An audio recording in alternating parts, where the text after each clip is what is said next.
ऐसे ही कोई लोग प्रचलित नहीं हो जाते सर। महात्मा गांधी को आप लोग जानते हैं, सेठ अब्दुल्ला ने दक्षिण अफ्रीका बुलाया कि एक मुकदमा है, वो आपको लड़ना है। महात्मा गांधी सीधे स्वभाव के आदमी थे, पानी का जहाज पकड़ा, डरबन पहुंचे। डरबन पहुंचने के पश्चात उन्होंने क्या किया, ट्रेन की फर्स्ट क्लास की टिकट ले ली। जैसे ही वो डिब्बे में चढ़े वहां को पहुंचा। उस समय क्या था कि उस समय सिर्फ और सिर्फ प्रथम श्रेणी के लोग, गोरे लोग ही सफर कर सकते थे। यानी कि जो गोरा होगा वो प्रथम श्रेणी में ही सफर कर सकता है और काले लोग प्रथम श्रेणी के लिए अलाउ ही नहीं थे। अब गांधी जी के पास तो प्रथम श्रेणी की टिकट थी, जाके बैठ गए। और सर जब बैठ गए तो उन्हें डिब्बे से उतारने का पूरा प्रयास किया गया। इतना अपमानित किया गया, इतना अपमानित जिसका जवाब नहीं। सर सामान निकालकर बाहर फेंक दिया, खुद भी उठाकर धक्का मारकर बाहर फेंक दिया। लड़े नहीं, बंदूक निकाल के किसी में ठोका नहीं, तमंचा निकाल लिए, 2-3 मार दे, ठोक के दो और खत्म नहीं सर। और आजकल के लोग 2 मिनट में तमंचा निकाल के ठोक देते हैं। अच्छा चलो यहां तक तो ठीक है, चलो जब अपना सफर जब ट्रेन के डिब्बे से बाहर निकाल के फेंक दिया तो प्रथम श्रेणी के डिब्बे में ही पायदान पर बैठकर सर उन्होंने अपना सफर पूरा किया, पायदान पर बैठकर। अच्छा चलो यहां तक भी ठीक रहा। इसके बाद जब वो जज के सामने पहुंचे, बात आ गई उनकी पगड़ी पर सर। अच्छा पगड़ी, जज ने कहा कि इस पगड़ी को आपको उतारना पड़ेगा।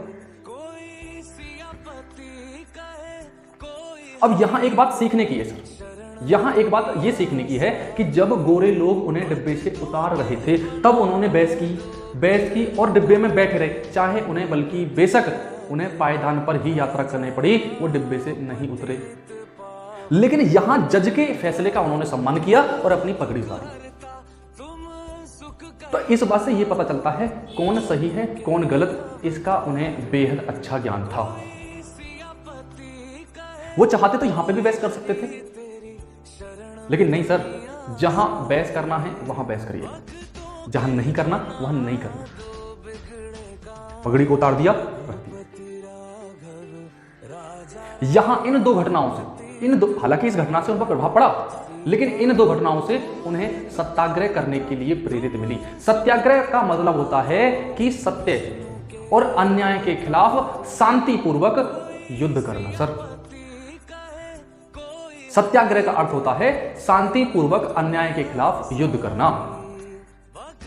ये नहीं है कि तमंचा निकाले 2 ठोक दिए, उसने गाली दी उसको ठोक दिया, पता चल रही है दिन में 4-4 मर्डर कर दिए। नहीं सर, ऐसे नहीं करना। जिस व्यक्ति ने अपने जीवन में सिर्फ 3 चीजों को बदल दिया, उसको जिंदगी में कोई नहीं रोक सकता। पहली चीज है आपका गुस्सा। यदि आप लोग अपने गुस्से को ठंडा कर लेते हैं, ठंडा मीठा कर लेते हैं, बहुत ज्यादा मीठा कर लो, आपको कोई कुछ नहीं कहेगा। दूसरा है आपकी बोली। यदि आपकी बोली मीठी हो जाती है सर, आप सहनसा हो जाओगे, सहनसा।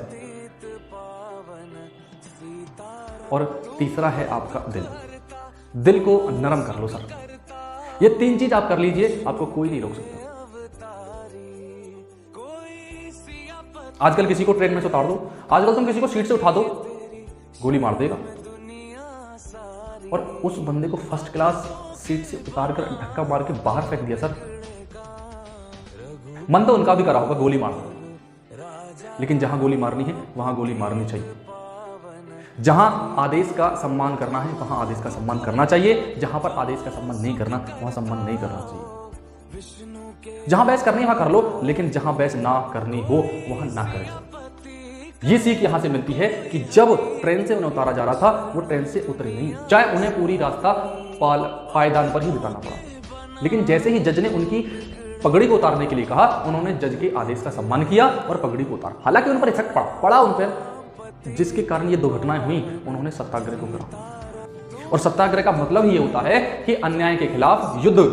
और युद्ध ऐसे नहीं किसी को तमंचा ठोक दिया, नहीं सर, शांतिपूर्वक युद्ध सत्याग्रह का मतलब होता है, शांतिपूर्वक युद्ध।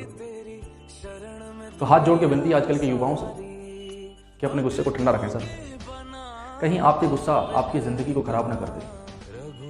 गुस्सा ठंडा रखिए, दिल नरम रखिए और मीठी बोली बोलिए। बहुत अच्छी लगती है। Thank you very much.